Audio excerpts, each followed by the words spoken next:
Pak Ako. Obat batuk ternyata sangat murah dan efisien.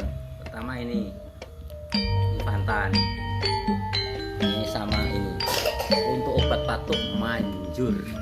Untuk rasa-rasa bisa diganti yang lain Pak ya. Rasa-rasa bisa diganti yang lain. Itu sekali minum. Sekali minum wes 13 batuk. Aman. Wah, obat batuk penemuan terbaru ini. Penemuan pandur. Tak sengaja terus akhirnya bisa menjadi obat mujarab.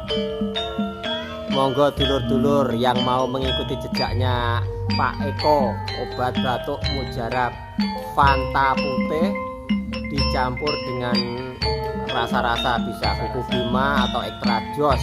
Nggak apa-apa saya nyebut merek di sini biar nggak salah surup jerene wong tua. Sekian, terima kasih, semoga bermanfaat.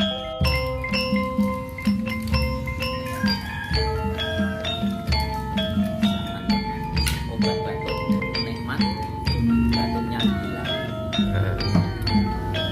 Ini salah satu contoh kalau pas nuangin ininya terlalu banyak itu akhirnya tumpah, jadi nuanginya harus sedikit-sedikit.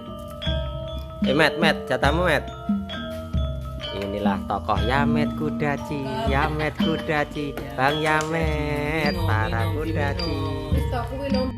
Semoga bermanfaat untuk dulur-dulur pandur sedaya.